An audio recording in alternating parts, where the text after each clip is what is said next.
Okay. The Chamber would like to thank everyone for coming today. There's lots of sandwiches at the back if anyone wants more.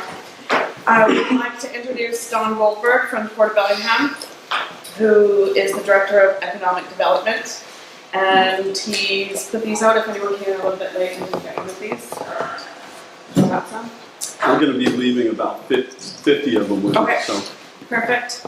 So I will turn it over to you and you can start your presentation. Well, thank you everyone. Thanks for lunch. I appreciate it.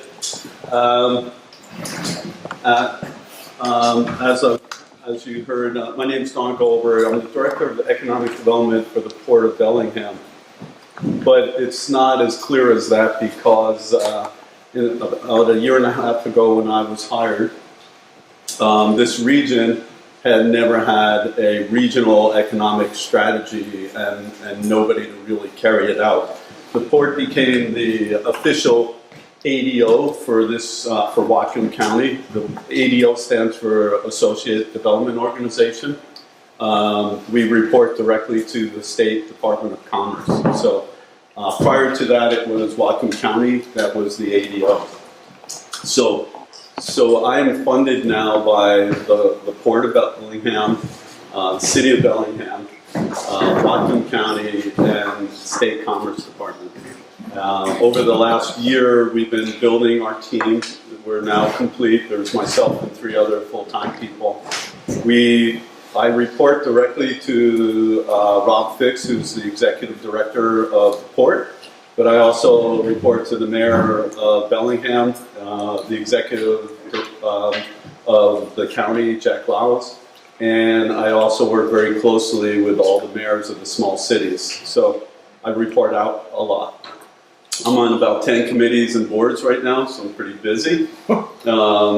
We're really have been trying to build a foundation this first year because there really was not any foundational work for economic development in the entire county. We're basically on an opportunistic model. When there was a lead or somebody wanted to move into the area, we accommodated that if we could.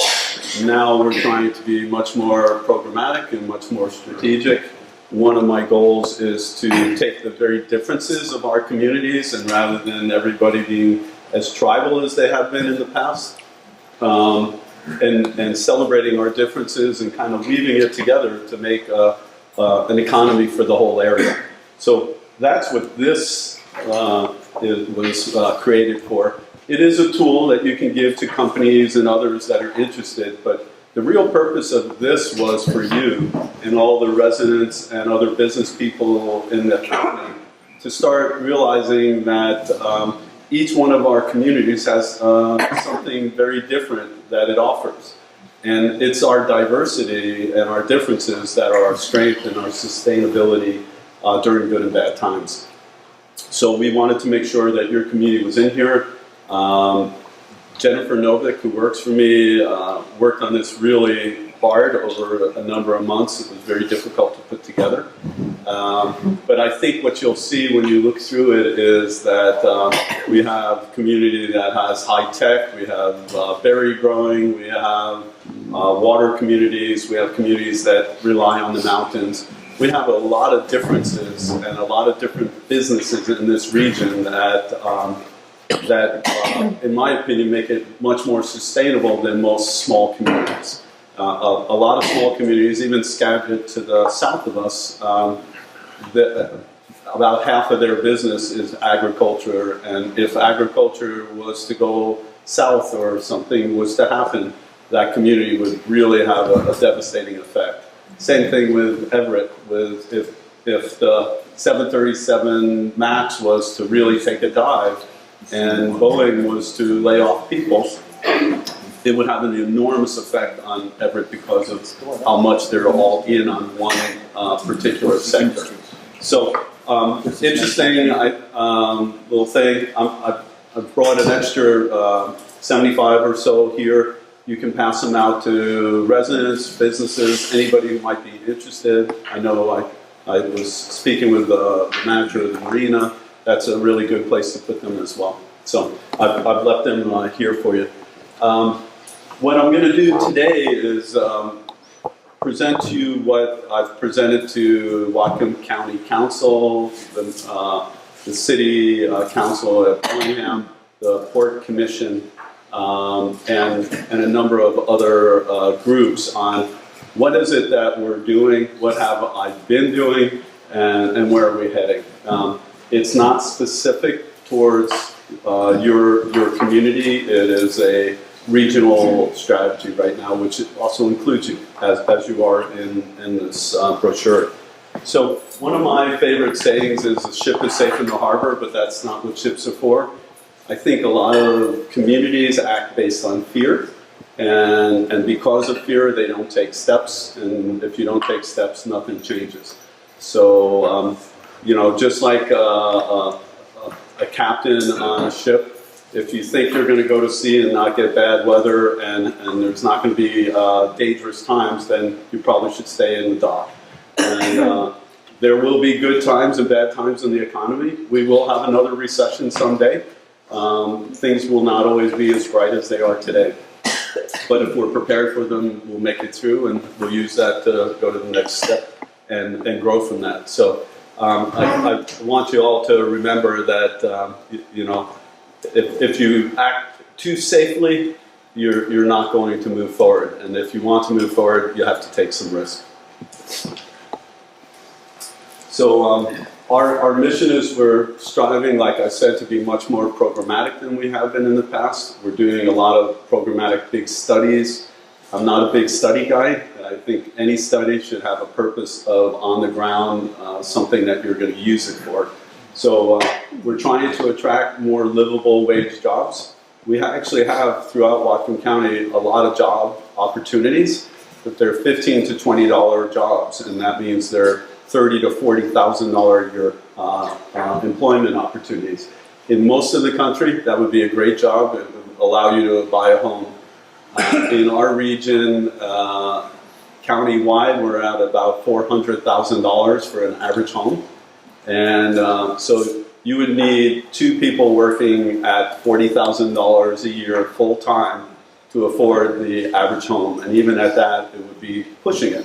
And if you have children and they have to go to daycare, then that continues to get cut down. So we're really trying to step up and try to get jobs that are a little bit higher paying to the region. So what is it that our group does? And by the way, I report directly to the port, but we do not give port properties or port business any priority over anybody else in the community. When we receive a lead or we generate a lead, it goes out to all the communities. So there's a separate real estate department at the port, and they get the same lead that a realtor or developer would get anywhere.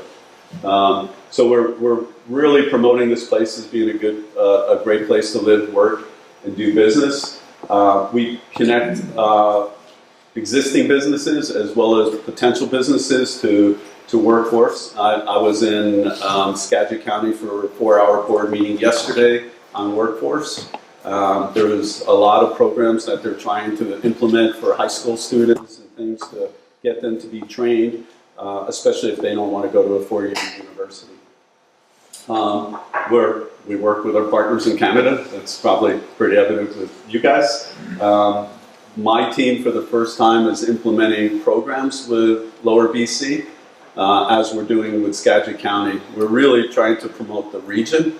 If a business comes to Surrey instead of going to Calgary, we see that as a win for Whatcom County as well.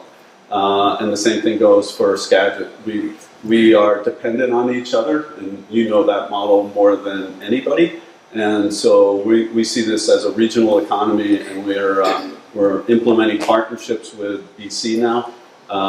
We'll be up here next week meeting with Surrey Board of Trade and Surrey Economic Development Agency. So we're starting quarterly meetings with them. As I said, we're trying to get living wage jobs. And then The county, as a real estate wide, doesn't have a real estate plan. It has a land use plan, but it doesn't relate to each other. So great places to see this is in Ferndale in the county, where you have Cherry Point, you have the Lummi tribes, you have the city of Ferndale in the county, and they all overlap, and there's big gaps. And so there's no utilities in all these beautiful properties. A good example is Grandview. Grandview Avenue, a major off-ramp, probably cost $50 million to put that off-ramp in. It has no utilities associated with it. So all the businesses that are there are on septic and well water. And they're zoned industrial. So we're just starting a study that's going to be an I-5 corridor study that will show what lands are available, industrial and residential, where the closest utility hookups are, hopefully what type of utilities are, and a long-term strategic plan on how to service them so we can use the best resources that we have.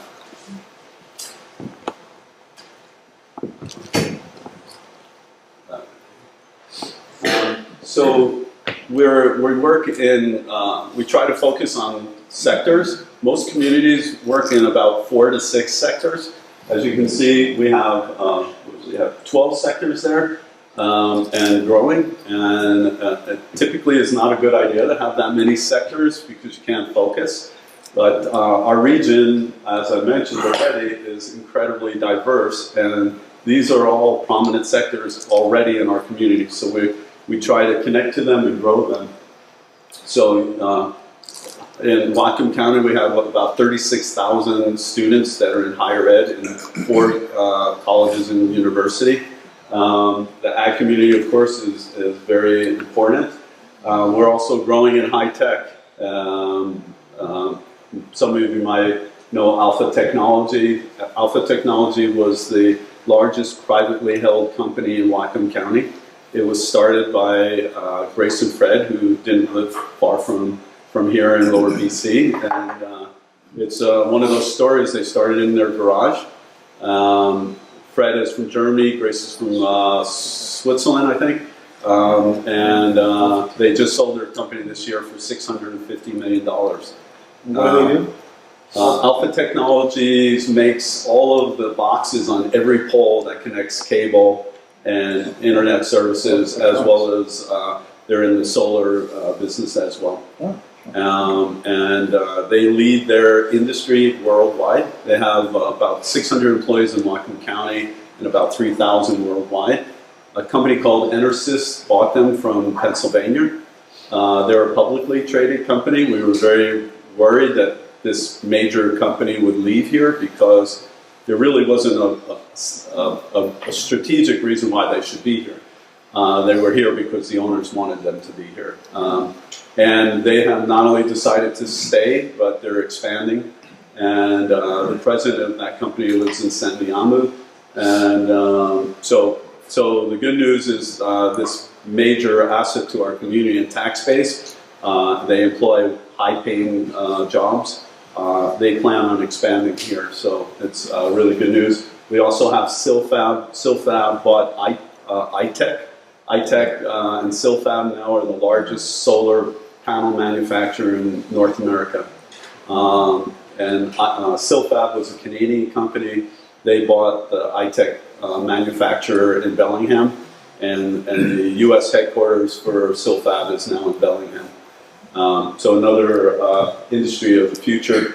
Marine trade, of course, one of the companies in Bellingham, All-American, is a high-tech boat manufacturer. They make them for NOAA. They've made the first hybrid technology commercial boats in the country, and they're doing really well. They're on port property.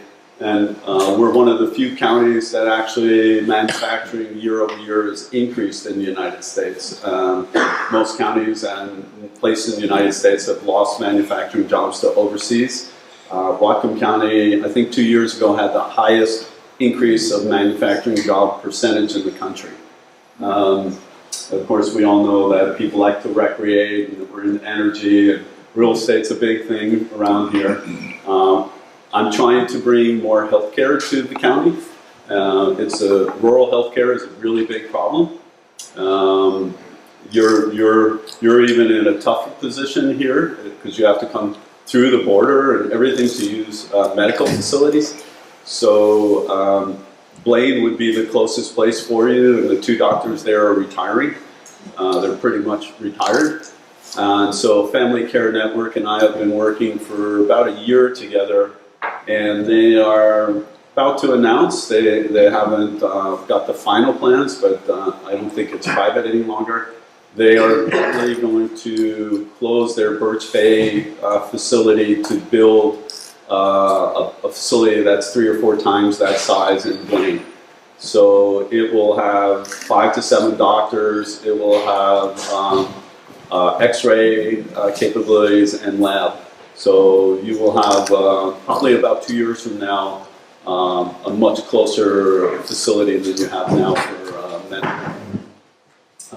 And I'm also trying to work on, this is something difficult, but I'm trying to get they're called micro hospitals.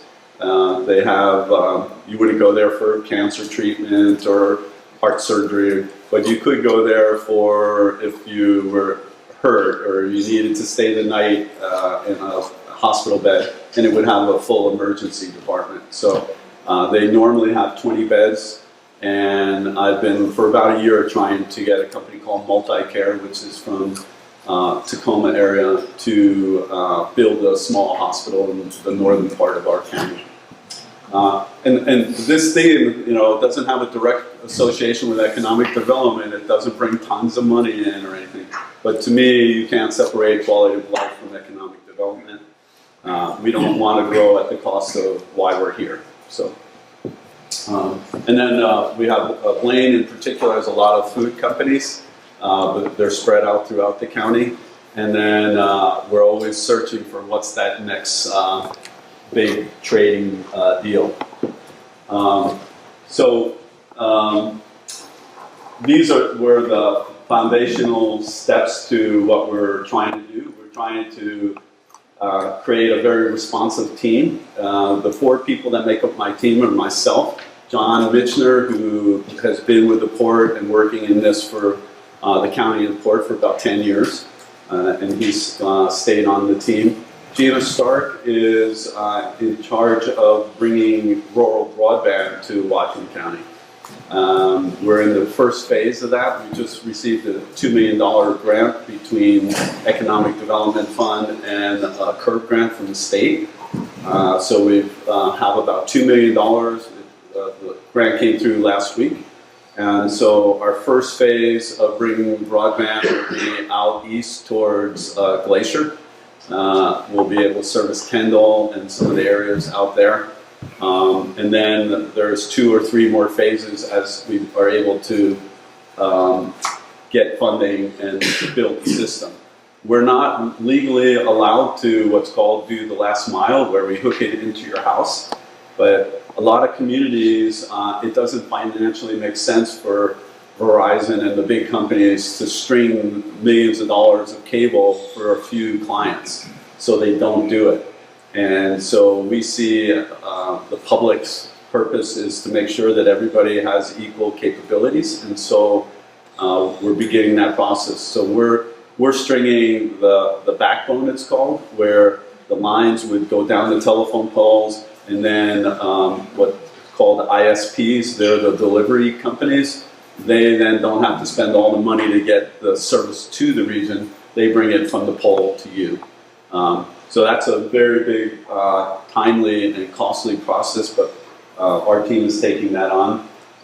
Jennifer Novick is a PhD researcher, and she's leading a number of large studies and put this brochure together.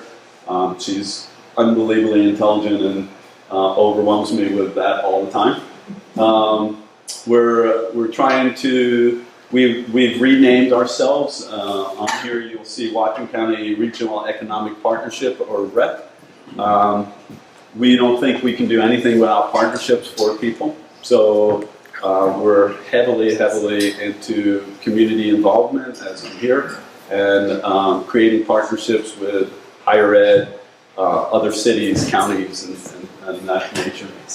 And then we need sustainable funding. So I just went in, I have a new tri-funder approved budget for 3 years. But economic development typically gets cut or substantially cut back during bad times. And of course, that's the time where you need economic development the best. It's very easy to tout how well we're doing now because the economy is doing well now. So we have at least 3 years of funding now.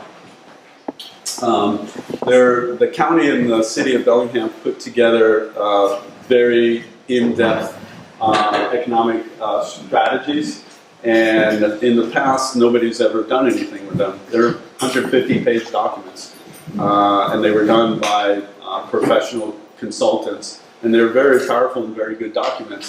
But like many studies, they got thrown on a shelf, and then when it's time to redo it, which is next year, that's the next time they're looked at.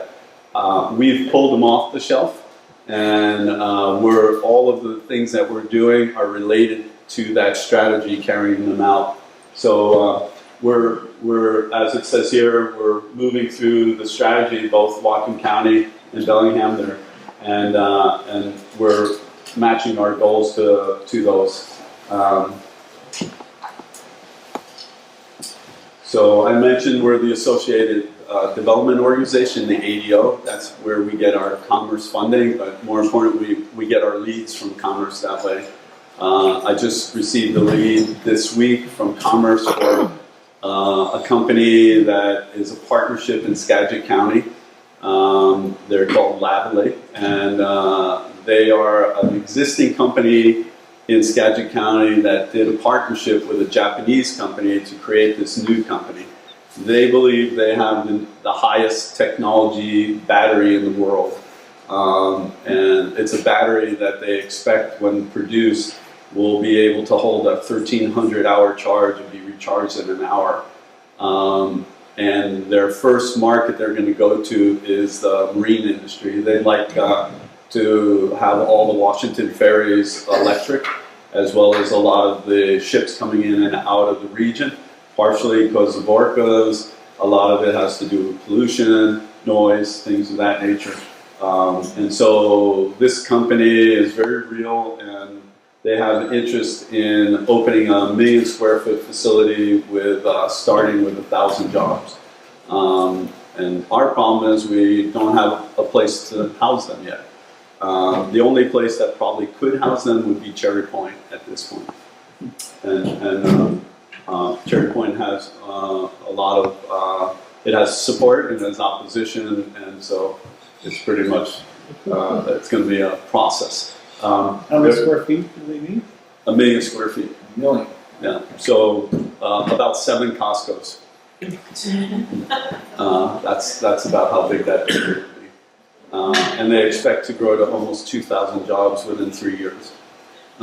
So potential opportunity, they really would like to stay in the region. They're doing a search nationally.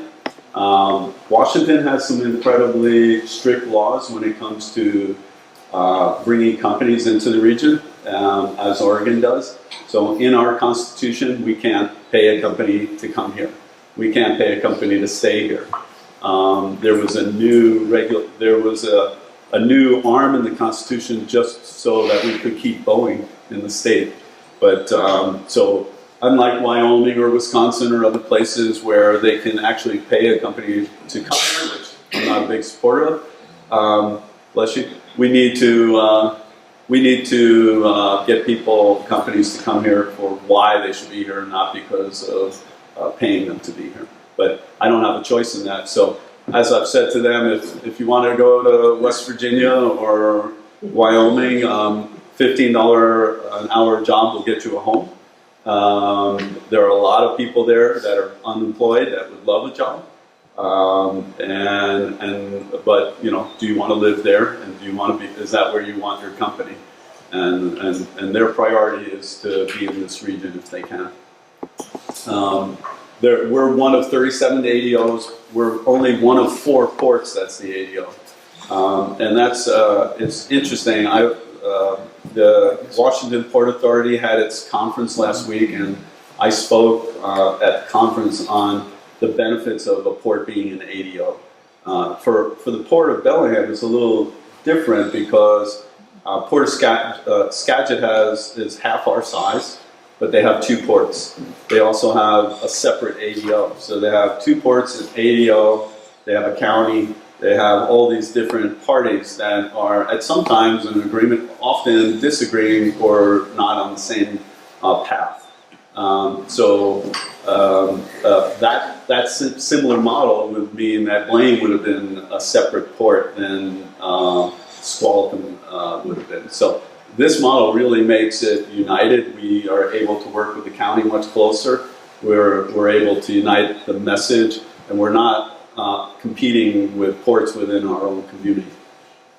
As I mentioned, we get leads. Sometimes they're weekly, sometimes every few months from Commerce.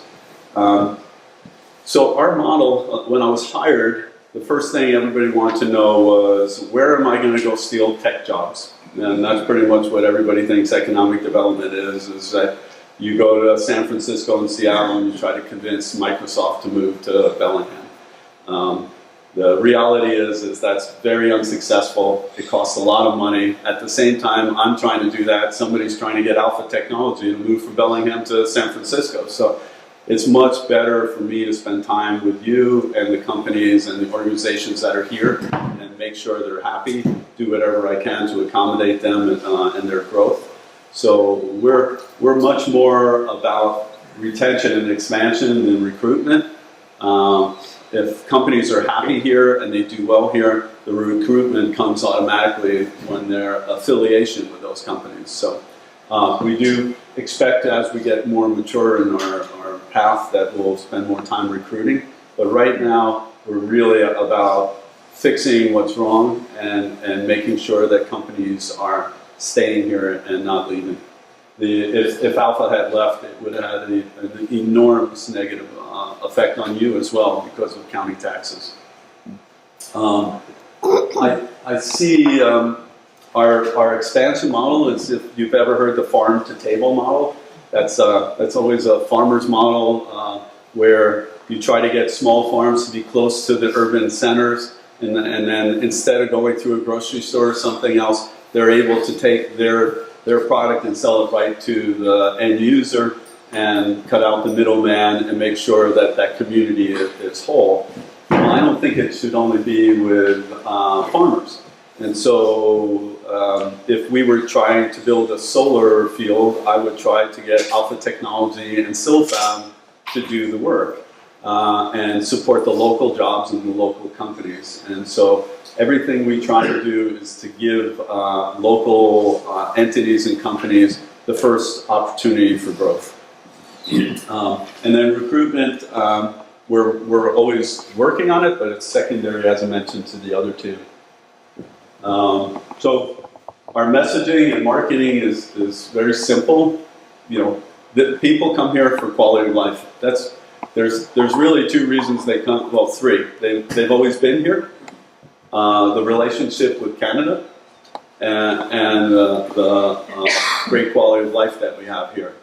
And with housing prices being what they are, some of that quality of life is going away. The last 6 years, Whatcom County has seen, depending on the community, about 15% year-over-year growth in housing pricing. At the same time, we've seen salaries go up by about 2% a year. So your house value doubled in 6 years and your salary went up 15%. And so those don't add up. And so we're not, people either selling their home and putting the money in their pocket and leave it, or they're staying in that existing home, or new people who are service-oriented can't live here and they have to commute. So we're trying to deal with how do we get housing and things like that to be more affordable. Number 2 is the brochure. We worked on that for quite a while. A digital form will be done next week, so the plan is to be able to link that to the chambers, to all the cities, anywhere, so that if they have they come to your website or any website, they'll be able to see this document and see the wonderful things that are going on in the county. We sponsor, in my budget, I pretty much sponsor everybody. So it's, I have a relatively small budget, but we sponsor, we're members of all the chambers, we're members of most of the economic development partnerships. We house a number of the boards and committees for economic development. One of the major ones is called Team Whatcom or Choose Whatcom, and that has a separate web page, and that's an economic driver. The members are nonprofits, higher ed, and public sector for that. I also chair a business and commerce committee, which is the exact opposite of that. It's presidents of the biggest companies and sectors in our region that the sole purpose is, how do we make this work better for business? How do we get them to expand and grow? And how can they help me get other businesses like them here? That's a tough committee. You know, it's president of Alpha, it's the president of Bellingham Cold Storage. We just added 2 new players, Debbie All, who will be in charge of healthcare sector, and Sarah Rasmusberger is, she's Birch Equipment, and she's going to be on the committee now. Next week will be her first meeting. There's Dawson Construction, Moliot Real Estate, one of the Petrogas is there. So we really want to make sure that everybody, it's not supposed to be a place where everybody gets along and has a good time. It's really about how do we improve this place. What's amazing about that committee is everything we've worked on so far is worker housing. Example is Linden Doors. Linden Doors builds 11,000 doors a day. I mean, that number is just mind-boggling. They're the largest door manufacturer west of the Mississippi in Linden. They need 150 new employees at $15 to $20 an hour. They've already built the buildings. They can't find employees because they can't find housing for the employees. So it's a real crisis right now for affordable, or what we will call worker housing, where it's not people who are homeless, it's not people who are lazy, it's people who just are not making $100,000 a year. And it's very important that they stay in our community. So we're really trying to emphasize, we're calling it a crisis, and we want the county and city managers to start acting as if it's a crisis. We have very restrictive zoning, we have a lot of things, and we're not saying that we want them to take actions now that will have negative ramifications for the next 50 years, but we do realize that Bellingham has a 0.75% vacancy in housing right now. It's the lowest in the whole state. They have 1,200 units planned. Plain has 1,400 units planned. So it's a real problem right now, and in some cases it could take 2 years to get a permit. So they're really addressing it. The head of planning for the city has made a number of presentations to us. But we're really, the committee, the Business and Commerce Committee, wants them to do much more. We want them to create a crisis handbook that basically says, until we get to a percentage that's normal, that we accelerate the process getting through there, that they become solvers rather than blocking the process. So if the applicant comes in with something that doesn't meet their needs, then tell them how to meet those needs. Don't send them home without a solution. And then we have a couple of websites. One of them is the Port's website. If you go to the Port of Bellingham's website, there's an economic development icon there, and that can get you to a number of services and things that we have. And then we have the Choose Whatcom website that we host as well, which is Team Whatcom. As I mentioned, some of the partners that we work very closely with, I work with higher ed all the time. Some of you probably heard of Western Crossing. That was a partnership that we were trying to work out with Western University to have a off-site campus on the waterfront where it would be STEM-oriented, science, engineering, math.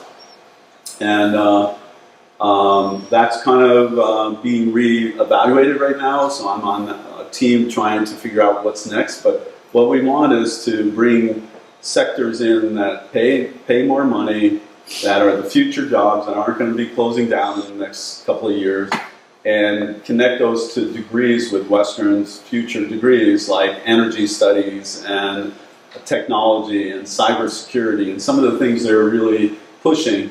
Well, there's many communities where they have these clusters work with the universities and they create small campuses.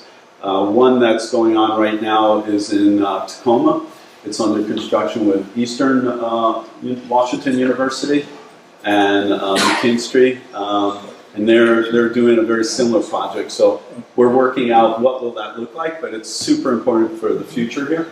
I work with a lot of agencies and chambers, nonprofits, business organizations and groups, and then the tribes. The NUCSAC is not heavily involved. We're constantly trying to get them to be a little bit more involved. But as we all know, the Lummi are heavily involved. And so I spend a lot of time with Lummi economic development people, as well as many of their other groups. They have tremendous power here, and we feel like we're better off helping each other than banging heads constantly. So what are some of the things that we think are really important? The number one thing for me when I came here was infrastructure. We're just lacking infrastructure everywhere. The country is. You know, if you really go back to when we put infrastructure into the U.S., it was back in the CCC days. You know, in the 20s and 30s, that's when we built our bridges and our roads and infrastructure. And we have been piecemealing it at a very poor rate since then. 6 weeks ago, I was in a small village in Mexico. You had to take an hour boat ride to get to this village. It has no roads, no streets, no police, but it had broadband and cell phone. And half of our county does not. That's embarrassing. And it's also not safe. The emergency response people throughout the county, when they leave their station, they lose cell coverage. So if they had an emergency or something was gone, they lose you. So the backbone we're putting in will also help connect 911 services, police, and fire. So we need to get our standards up. So we really want to make sure that we can find this study will hopefully help us find the best places for developers to develop. We're not developers, so we're not going to try to build the industrial parks or the housing, but we do want to facilitate how developers could do it and how they can do it in a timely and affordable fashion. The broadband study, we house what's called FTZ, Foreign Trade Zone. The port is the holder of foreign trade zones for the entire county. There are two active ones right now. One is the airport, and the other one is BP. But they kind of got quiet for a while. And what a foreign trade zone is basically it's a landmass on our soil. It's kind of like what you guys are here. It's you come into a foreign trade zone off of a ship sometimes. You take your goods and put it into this zone. It does not technically hit U.S. soil. And so it's secured, and it has security and cameras and all these things that are required through U.S. Customs. And the purpose of it is so that if a product was coming into U.S. territory but going to Canada or some other place, there wouldn't be a reason to tax or tariff them when they were only coming in through our port. But if they just come into a standard port or on a standard rail line or truck, they will be taxed or tariffed. But if they come into a foreign trade zone, they can assemble goods in that foreign trade zone. Sometimes the individual products that come in to the foreign trade zone have a much higher tariff, but the finished product has a lower tariff. So they can assemble the good there and then ship it out at the tariff that of the finished product. So we're seeing much more interest in foreign trade zones right now, and we're working with a company maybe to put one down on the waterfront. Opportunity zones, I don't know if any of you have heard of them. They came out this last year. We also hold FTZ, opportunity zones. Opportunity zones are federal, and we have 3 in our county. With the Lummi tribes, the tribes got automatic opportunity zone status. It's basically meant to for investors to be able to invest in areas and not have capital gains. It's a new program. It's still being worked out. It was dictated where these zones would be based upon certain maps done by National Commerce Department. Outside of the Lummi, the 2 areas that we have are the waterfront, which was where the GP site is in that whole area, and then where Western and downtown Bellingham are. And you might think, why would downtown and Western have it? But Western students don't pay taxes, or they pay very low taxes, and so on the tax rolls, it shows that area as being very poor. So we're working through that process right now. We just finished a study on Cherry Point. It actually was presented on Tuesday night at our commission meeting, and it was not a study like the one that was done in 1998, which encompassed the whole 7,000 acres of Cherry Point, including the refineries in Alcoa. Have a good day. Thank you. This study was to remove ourselves out of that battle, to be honest with you. The battle between fossil fuel and conservation and all. There's merits on both sides. What we looked at was the 1,500 acres that has not been, has no use yet for it. There are 2 property owners. The Schechter family owned 350, and the SSA terminal people who were going to do the coal terminal own the other 1,100 acres. So we have 1,600 acres of prime industrial land there that could have many, many better uses than a field or a petrochemical plant.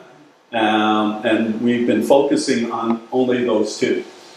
So I've been focusing on what a normal international border locations do. We're the only major border that I'm aware of in the United States that doesn't have an international business park. One that is really functioning on cross-border things. And you live it every day. About 9 out of 10 calls I get out of businesses wanting to move to Whatcom County are Canadian. The Canadian industrial sector in lower BC, Surrey, and all those areas, the land is more than twice what it is in Seattle and about 5 times the cost of Whatcom County. And they're out of land. And so you have these communities like Surrey in particular, they estimate Surrey will outpopulate Vancouver in the next 10 years. And so we have this giant demand coming over, and most of the product that they're selling is in the lower 48. And so, but if a company wants to come down and bring their facility there, they start from ground zero. They have to find a piece of property. They don't know where the utilities are. It's not graded. It's not a business park.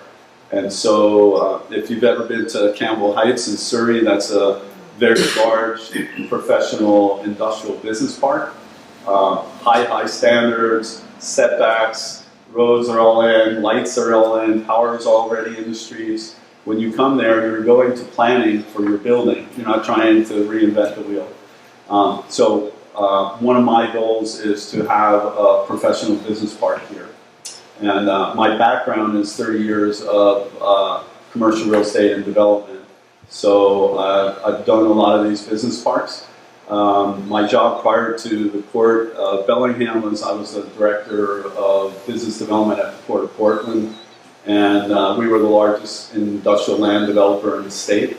While I was there, we did a 2 million square foot Amazon facility, a 1 million square foot Amazon facility, a 1 million square foot Georgia Pacific facility, 700,000 foot Subaru facility. So, but that was only because the land was ready, and the port built that land for those purposes. So, and then we're really, as I mentioned before, emphasizing cross-border with our neighbors.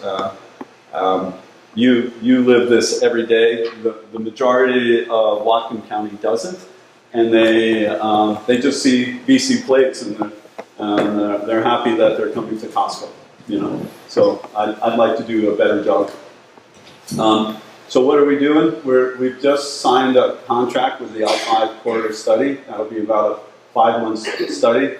We just got our funding, as I mentioned, for rural broadband for the first phase. So we're going to be starting that process. We hope to, by the end of 2020, to have Kendall and Glacier having broadband.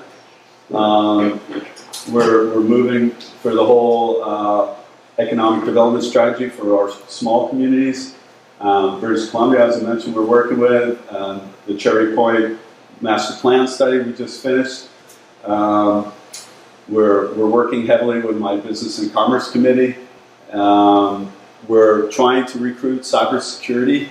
I don't know if you're aware of it, but Whatcom Community College is ranked in the top few cybersecurity institutions in the entire country. They have a 4-year degree program now in cybersecurity. They're actually teaching teachers in cybersecurity, but it's a tough thing for them because their students graduate at higher salaries than the teachers who are teaching them. So it's very difficult for them to get accredited teachers. And then Western has a cybersecurity program as well now. So let's see. We're trying to support the whole old GP site. It's an interesting situation. Port and the city of Bellingham cleaned up that site with insurance money and our own funds.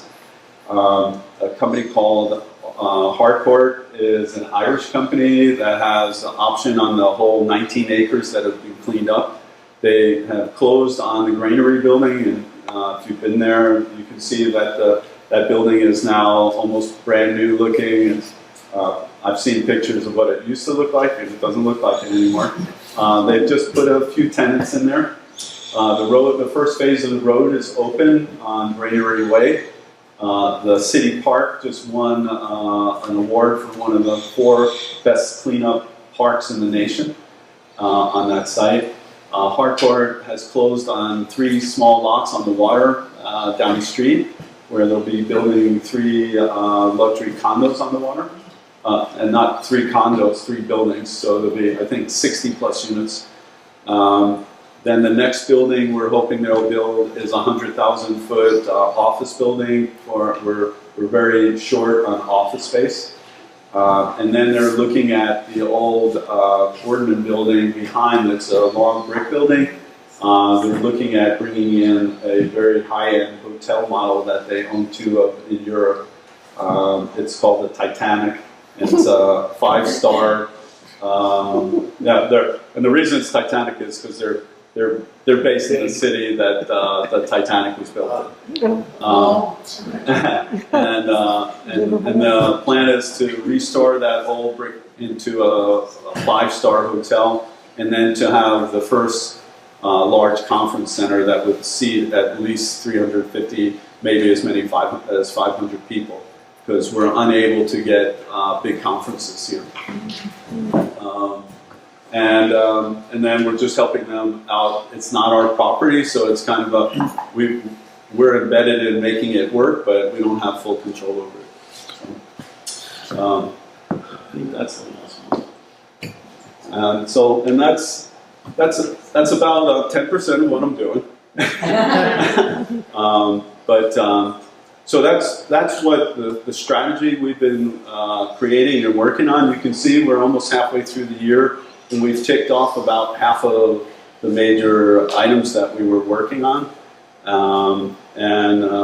You know, my job is to keep this thing going and try to help as much as I can and receive as much partnership help as you can give me.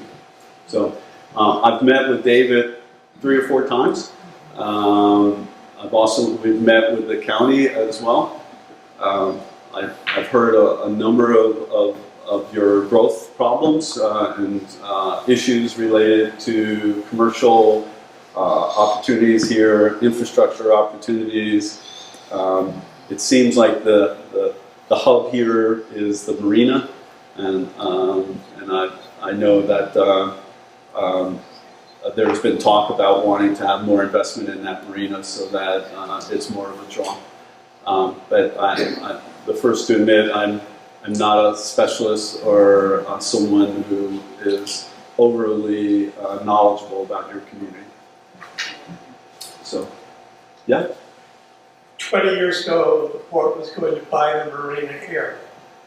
And everybody was happy with having Port of Bellingham owning the marina.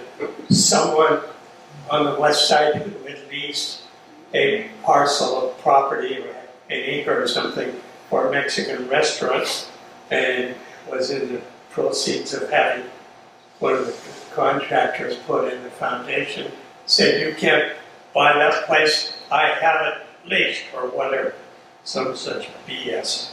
And so Port backed off, which made nobody happy except maybe this guy, who maybe 3 weeks later left town and no one ever saw him again. He didn't pay Calteris for the concrete work, and you know, we apologize support for that. Yeah, you know, of course, a lot of things have happened, times have changed. The port that I know would never back off because one person wanted to buy a property. Marinas lose money unless they're often private and have functions and do things. We just try to break even on our marinas. Blaine loses quite a bit of money right now. Some of that has to do with the dollar. Our airport is, you know, the port also owns and operates the airport BLI. That airport is getting hit really hard with the exchange rate. At the exact same time, Lower BC's 2 airports have been expanding and getting airlines. BLI is, the dollar is so strong that it makes, I come up to Canada to fly out. Wow. I went to Mexico 6 weeks ago and it was $250 cheaper to fly out of Vancouver than Seattle. So that's really been hurting our community, and the marina business that in Blaine was highly dependent on Lower BC people occupying it. And we have about a 4-year wait list in Bellingham's marina, but we have a quarter of the Blaine marina open right now. As you go north out of Boston, you will have trees on either side of the highway for the first 50, 100 miles. You don't even see a house. And I-5 now has warehouses going in that aren't buffered, and to exacerbate the situation, they paint them barn red so they stick out like a sore thumb. This is just the new, there's a new warehouse or storage building going up just north of Nooksack on the east side. Yeah, that's mini. Barn red. No trees, no buffer. It's maybe 100 feet, 150 feet back from the freeway. Mm-hmm. Is anybody keeping track of what? Yeah, well, they have to go through a permit process with the county, but I'm glad you brought that up, and it's one of the reasons why I mentioned we're doing the I-5 corridor study. I call it industrial sprawl. You know, we're not used to retail sprawl here because we have urban growth boundaries and things of that nature. If you go to Phoenix or Southern California, you'll see retail sprawl like we have industrial sprawl, and our county does not service, in general, outside of Birch Bay and here and a few places, the county does not service utilities. So what you're seeing is industrial zone property along the freeway that has no utilities, and so they service themselves with leach fields and well water. The one that you're talking about is serviced by Portal Way, but they just graded a giant site there too, which is supposed to be a potato farm just north of Grandview. So that's under county planning jurisdiction, and one of the reasons I'm doing this study is I'm trying to pull back that poor product sprawl that we're seeing here, because I agree 100% with you that we have, well, a great example is the Grandview off-ramp. The Grandview off-ramp probably would cost $50 million to replace. We'll never get another exit like that. Here, and there's 4 parcels on all the corners of the freeway that are these beautiful open spaces, but none of them are serviced with utilities. So we want to find out where are those utilities. Can we make a deal with the county in Ferndale to service them so that they have professional site plans on with trees and setbacks and utilities, and half of the product is not used for a leach field, which then goes into our water supply and everything else. So I totally agree, but we have no say in that. I'm trying to influence it though. No. Yeah. Yes. I wanted to welcome you here. Thank you. Because I'm speaking for myself, but probably several of you too. We feel very cut off from Whatcom County. We Well, feel very. you are. No. Yeah. But I mean, Yeah. we are very ignored by Whatcom County. And the largest problem we have expanding, retaining, and attracting business here is Whatcom County. Mm-hmm. Because our businesses have been under siege. My business, if there aren't special district amendments or changes between now and the end of August, I will lose my business in February. Mm-hmm. Antipamp's Are Country you out Store. here on the main road? Yeah, Antipamp's Country Store. I'll be gone. And we've lost And 3 businesses in the last, 2 years. And is that because you don't have utility hookups, or? No. Mhm. No, it's because of some special district rule from the 1990s that came up about having multiple businesses. Anyway, these are things that it's not your job to address, and Well, I hopefully, maybe it's not I don't have the capacity to change it. I do have the capacity to help address it. the other thing is attracting people. We've been very neglected by Whatcom County Parks Department in regards to the very few attractions that we have here, which is Lighthouse Park, which they tore down the boardwalk and put back a third. They're not going to give us the dock that they tore out. So over and over again, we're struggling.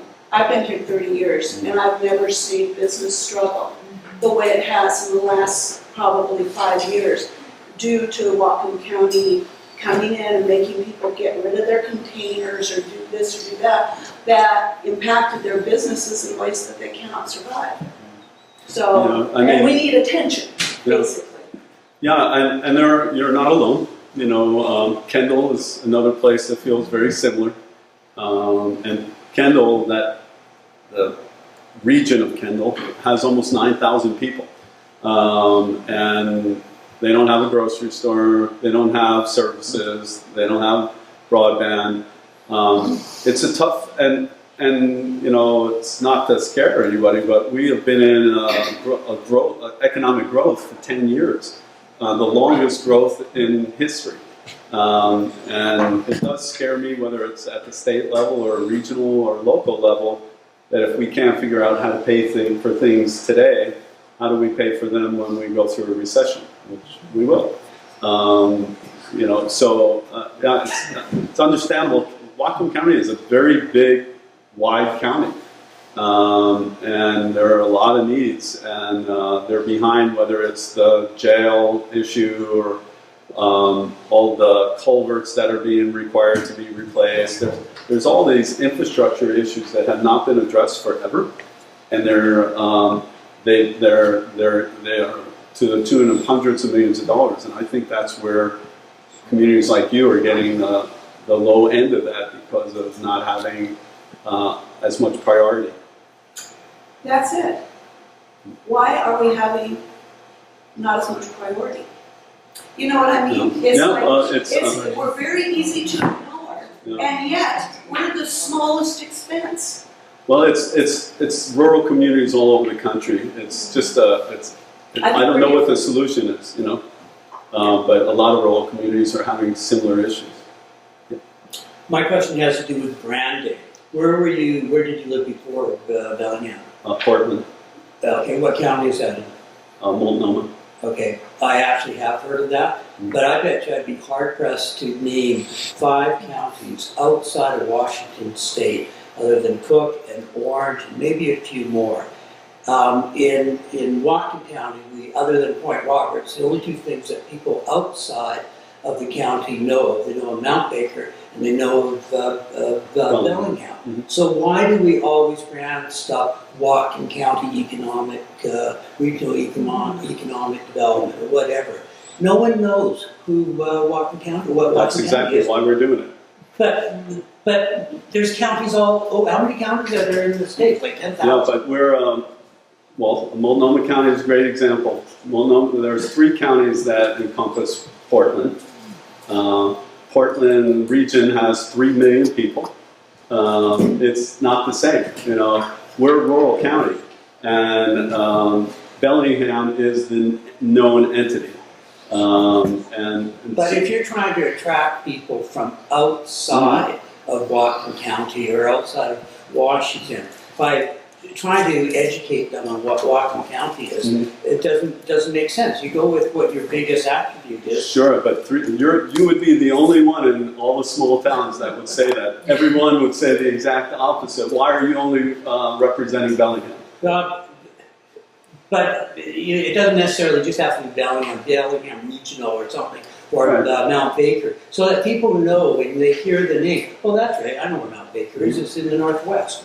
Right, so, you know, right now we're trying to de-emphasize the fact that I'm employed by the Port of Bellingham because I'm working countywide. And you're right, when I was asked to come up for this job, I had been to Bellingham many times. I didn't know what county it was in. So all of a sudden I was being interviewed by the county exec and all these other people from the region. And I studied for 2 weeks. Where the hell is Whatcom County and what is it and all these things? And I had to educate myself. But I work for Whatcom County and Bellingham. People don't even call it Whatcom County, they call it Halcombe County. Well, we're going to try to change it. So, I mean, of course, my goal, it's not to remove the fact that Bellingham is the known entity. Matter of fact, yesterday when I was in Skagit, I had the nerve to tell them that Bellingham was their hub city too, which it is. It's from Blaine to Bellingham is further than from Bellingham to Mount Vernon. So it is the hub of the 2 counties, as well as here. But to some degree, maybe it isn't your hub. Maybe Surrey or Richmond or whoever it is. You know, so. But we're not removing Bellingham from the equation and using that to promote ourselves, but we are wanting Whatcom County to be known, and the only way to do that is to heavily market it. What are the qualifications, or what does it take to become considered an opportunity district? What is Opportunity zone. How does that work? Opportunity zones were the designated areas were determined by the federal government. And it would take an act of Congress because I actually had Ferndale, so we were given certain ones and then cities or regions were allowed to competitively ask for them. Ferndale tried to do that and they didn't get the zone. So I tried to. Excuse me? I did before, but opportunity zones were these federal designated areas for commerce. And the basic difference is it allows investors to put money in there, and if they keep their money there for 10 years or longer, they don't have capital gains. So it's large money, big investment type of stuff, most likely wouldn't have any effect on you. You know, it's like Schwab or Merrill Lynch putting together multi-hundreds of $1 million fund to invest in a region, or the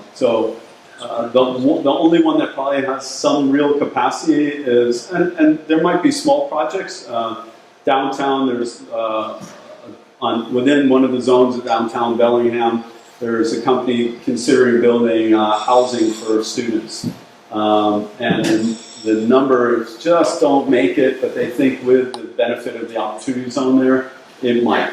But it wouldn't bring people into this community of investment. It really wouldn't have that function here.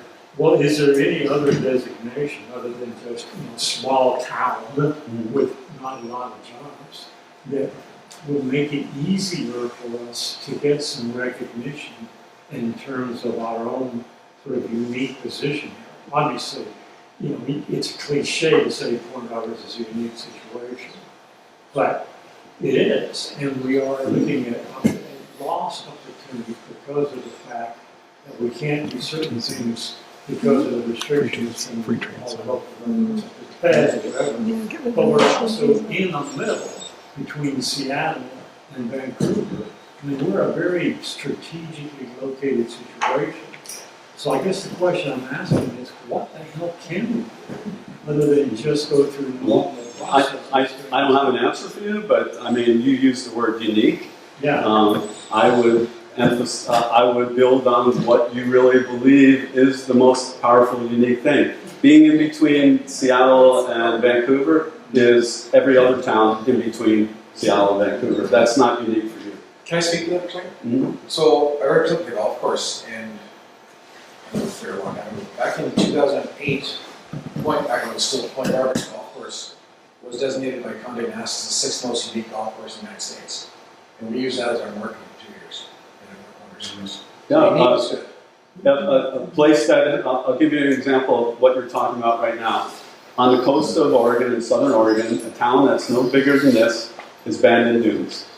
Bandon Dunes is now a world-class destination. Its economy is through the roof because of one golf course. One resort. One resort, and now they're having a second one. But it's finding what is unique about you and marketing it and getting the other end, the consumer, to believe that and come here. To use your location as your uniqueness, you are unique in your location, but it doesn't necessarily have all benefits to it. People have to go through multiple board checks. There's a lot of things. The unique thing isn't necessarily a benefit to us. It's a royal pain in the ass. Right. Because we've got to go through that border to do anything. Exactly.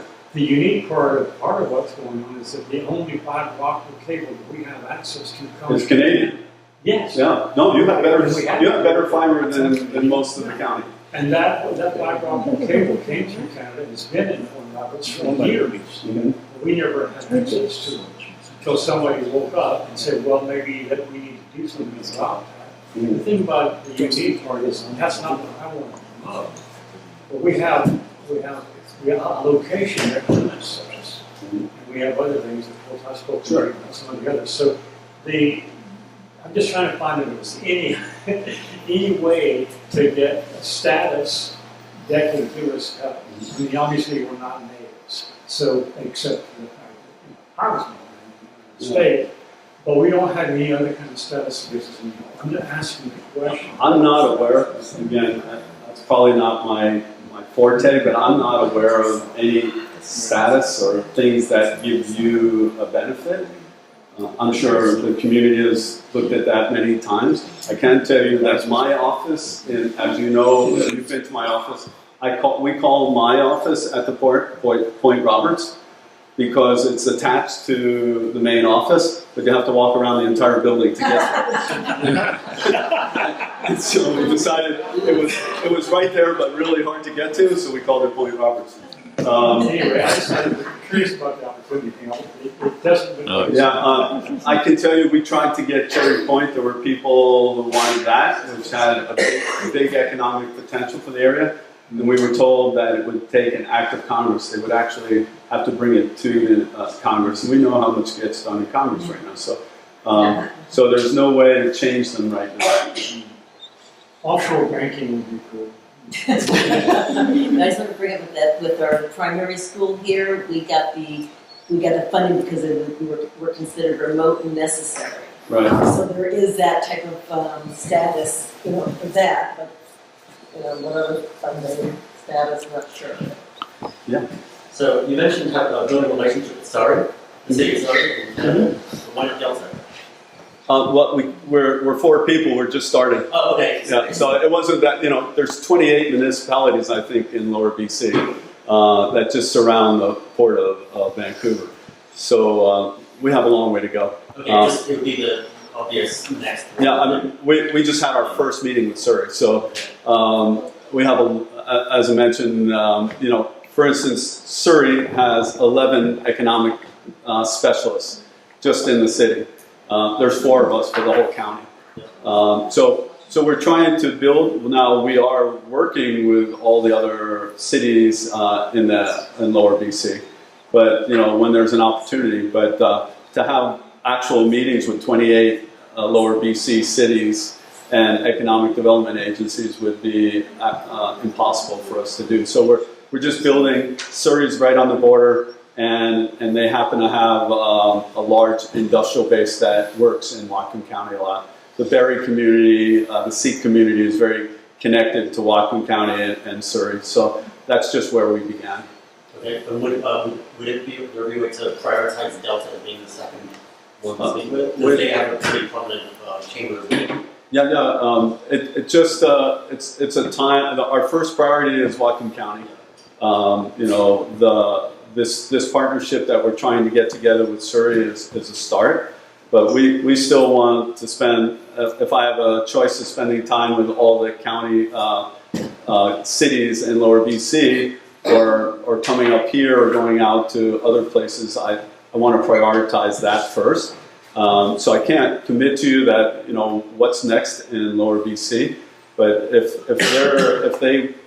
Surrey wanted to work with us, Stephen Wu is the president of the Economic Development Council there, and he reached out to us as well. John Minster is now the first American to be a board member on the Surrey Board of Trade.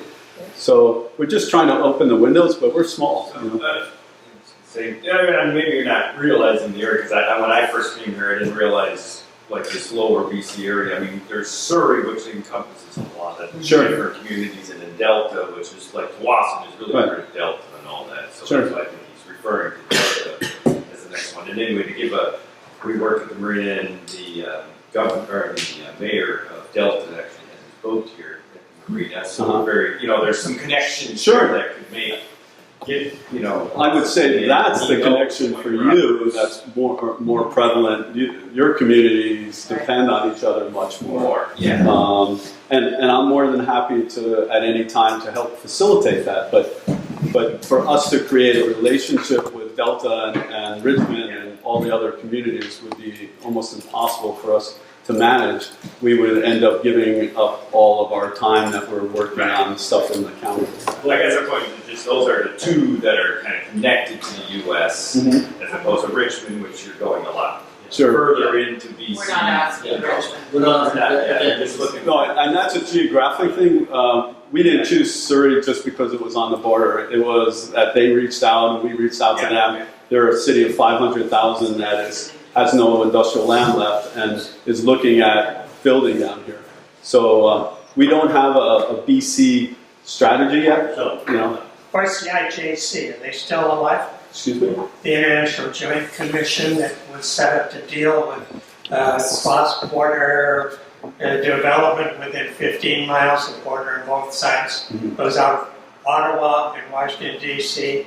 I'm not familiar with that. 3 Americans, Dr. Manfred Vernon from Western, and then the people out of Ottawa, and So there's the Cross Border Institute now. There's what's called the Cross Border Institute. It's based out of Western, and that's still alive. And that is there's a thing called the Cascadia Innovation Corridor and so that's the relationship between Vancouver and Seattle and everything in between. But I'm not familiar. was trying to make a park out of us, the Seminoles, and the Gulf Islands. No, I have no idea. 1972. That's a little bit before my time. We shot them down. I was 12. Just the reasoning is because, like, you mentioned the list of things that we need, like telco and resources and utilities, and we do get, for example, like the other internet provider here is Delta Cable, and so we do get things from that. That's why it's not just good with a relationship. It's actually we're actually depending on them. We get our work from there. Yeah, I'm not trying to push it off. I'm just saying that you saw some of the things we're working on, right? We also have a lot of reporting and things. So to create, I just don't have the capacity, budget, funding, time, personnel to create relationships with them. Now, if you and they want to create a relationship and want our support, I'd love to do that.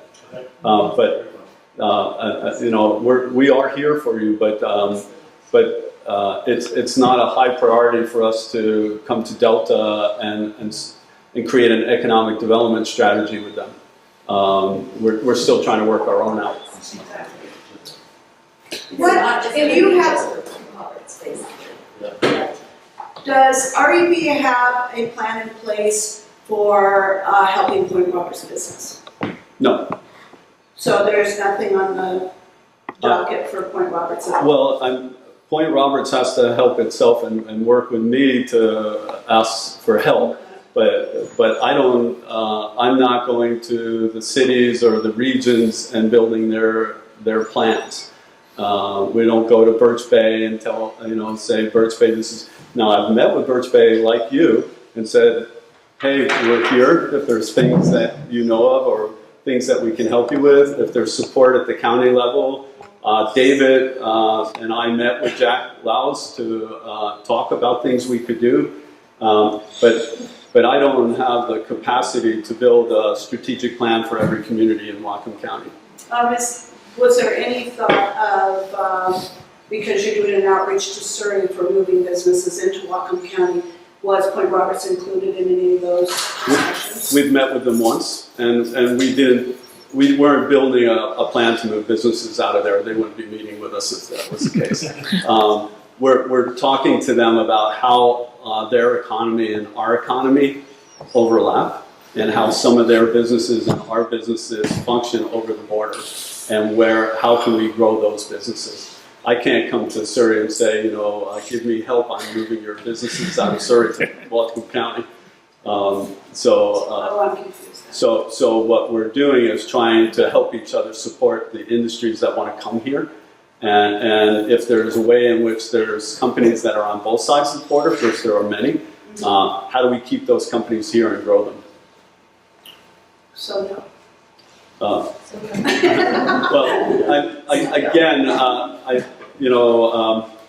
I would need a staff of 25 people and a budget 5 times what I have to take every community in this region and build their individual strategies and plans. What about crisis management? So we're in a crisis and we're going to lose 2 or 3 businesses. Can we come to you for help? What would I do?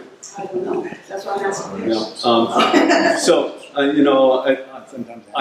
If there was Blaine that was losing its doctors, I tried to help them get new doctors in a place like that. So that's an example of yes. I helped an individual community that I had no plans when I started my job to help them open up a little medical clinic. Sumas has lost its grocery store. I've been trying to see if I can help them get another grocery store. But I didn't plan their downtown, and I didn't plan their utility plans, and I didn't do that. They came to me with a need, And Yeah, that's what I'm talking about. We can Yeah. come to you with. Sure. I don't know, with them, I don't know personally if I can solve it, but I'm here to talk to you and see if there is things I can help you with. Yeah, that's why I'm here today. Perfect. Sumas's problem is to strip city that starts at the border, it goes tavern from tavern from tavern for 50 years, and now they've got to live down that strip city lack of design for their commercial area. Well, there's 3 cities that have lost their grocery stores. The problem is that big grocery stores don't go to communities that have small populations, and small grocery stores charge more money. And so you have the poorer communities that need the affordable groceries are the ones that get the most expensive, crappy groceries. And the big stores don't have any interest in servicing the towns that aren't big. Just talking about the overall Yeah, problem. no, and again, I meet with the mayors once a month. I meet with the small cities mayors. We have what's called the Small City Partnership. It's every third Tuesday of every month, and I co-chair that with the mayor of Linden. But I don't write their plans. If there's things that they need support on or help on, if we can help them, we do. So we have this economic development plan from Mark Roberts that I think is dated 1992. Mm-hmm. I think that was 12 that was written. That is one of the things that we need to obviously update. The data is very, very outdated on it. The data in it, even though it's dated, I think 1992, the data in it, some is from 1978 and 1983. Mm-hmm. Probably gets pushed forward. Yeah. And that is something that we need to have updated as a community, which I realize that's something that we have to do ourselves. But we also don't have any idea how to do it. Well, and you have to know why you want to do it. I mean, to have an updated study that tells you very similar things, I'm guessing, won't solve the problems, right? Yeah. So if you have a destination that you want to get to, Yeah. like better Main Street where you can keep your business and things of that nature, I mean, I think that's where you start, is you start with what is it that you want to look like, and then back out from there of what is it going to take to get there. But some of these studies are a fortune, and they just hand Oh, I you. totally agree. Yeah. I go to a lot of the house meetings, and that's, unfortunately, they have, Jack Louse and everyone else is up here. Hey, Jack.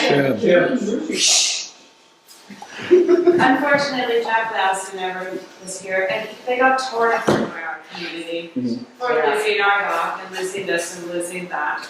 And that kept getting thrown out there a lot, that we need to update this economic development plan. And I've been listening to this for 2 years.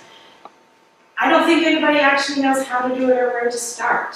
Mm-hmm. And I'm wondering if you could maybe give us a little bit of guidance. on Yeah, how to I do mean, that. when we do a strategy, we, like for instance this, the county has an economic strategy. You fall in under their 2016 strategy.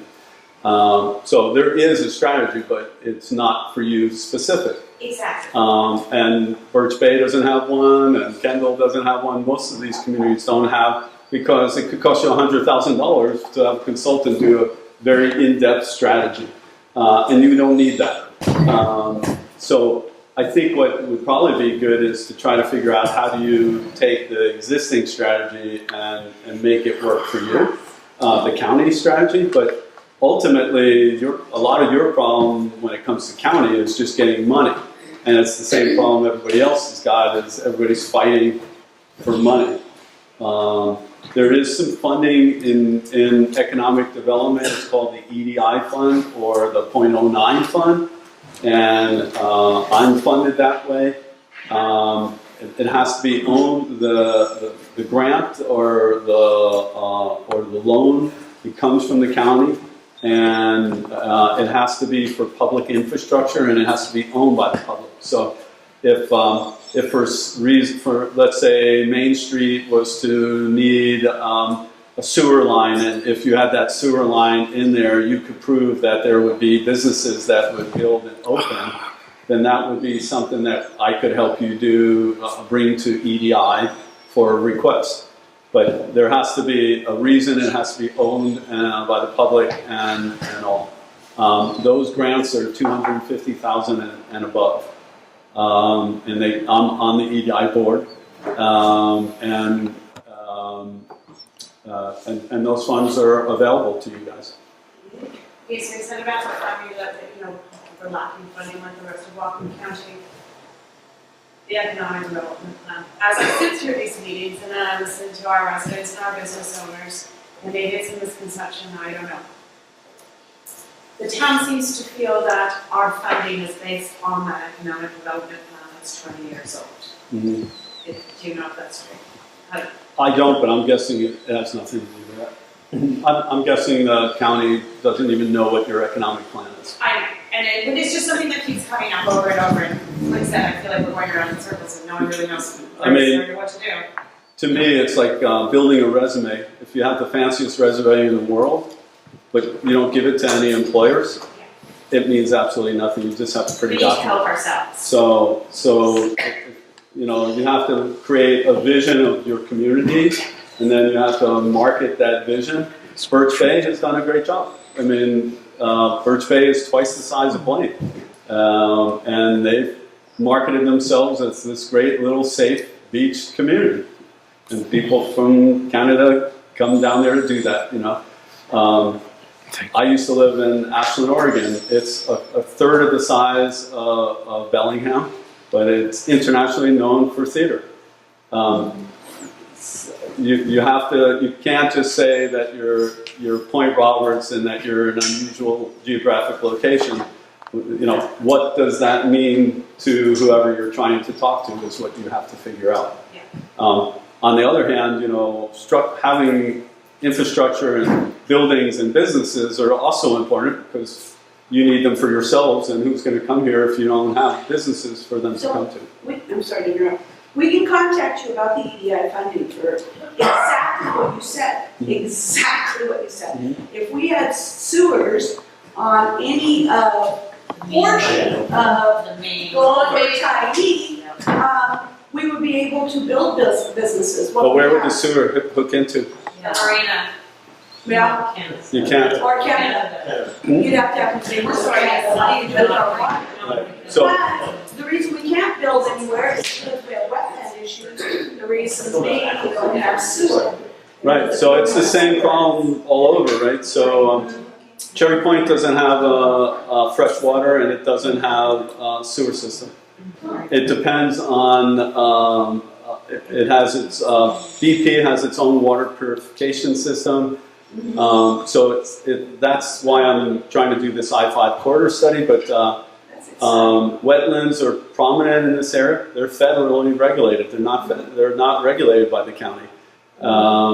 So you can't penetrate wetlands for sewer. If you have sewer lines in, they have to connect to a sewer treatment plant. That becomes the next problem. How do you run, and how far is that? If it's tens of miles, that's hundreds of millions of dollars. We don't have tens of miles. No, I'm just saying that. But we could do this though. Sure. Yeah, and we could contact you for help doing that. Yeah. And if we had a bunch of businesses that said, yeah, we would come to Point Roberts if we could build a structure on this. Yeah, I can't change the zoning laws. I can't, I'm not the planner, all of that. But I can help you with an EDI application if it meets the requirements. I can help you through the process of what it works for and things like that. Very good, thank you. You're welcome. Yeah, thank you. Okay. Yeah. Well,